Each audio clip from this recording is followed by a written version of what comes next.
السلام علیکم سامعین، 22 جمادی الاولیٰ اور 7 دسمبر ہے۔ خبر کا عنوان ہے پھولت میں خوشی لوٹ آئی ہے۔ یہ وہی پھولت ہے جس کو کچھ دن پہلے ہماری میڈیا نے بدنام کرنے کی ناکام کوشش کی تھی۔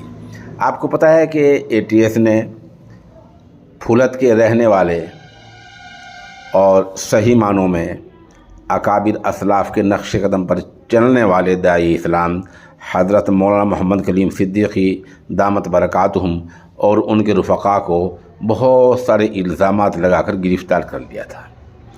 لیکن ہمارا ملک چونکہ جمہوری ملک ہے، وطن عزیز میں جمہوریت ہے، یہاں سرکار کے بعد عدالت میں معاملہ جاتا ہے، پھر عدالت سے فیصلے ہوا کرتے ہیں۔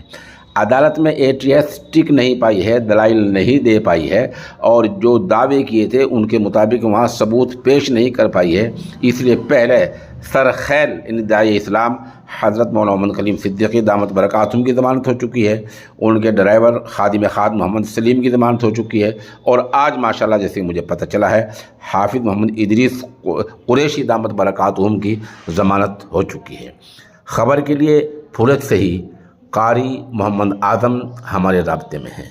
وہ بتا رہے ہیں کہ اساتذہ نے اور طلباء نے اس خوشی میں مٹھائی بانٹی ہے اور خوشی کا اظہار کیا ہے۔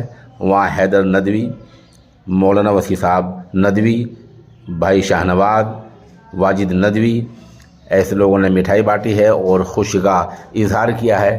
اور یہ عجیب سی بات ہے کہ ATS نے جس آدمی کو لے کر بہت سارے الٹ سلٹ انٹ شنٹ اور غلط دعوے کیے تھے، وہ ایک بھی وہاں ثابت نہیں کر پائی ہے۔ اب دیکھیے تھوڑی بہت جو معمولی قیود رہ گئی ہیں وہ بھی انشاءاللہ جلد ہی رفع ہو جائیں گی، اور یہ سب شان و شوکت کے ساتھ بلکہ اس سے بھی پہلے سے اچھا انشاءاللہ اپنی زندگی گزاریں گے۔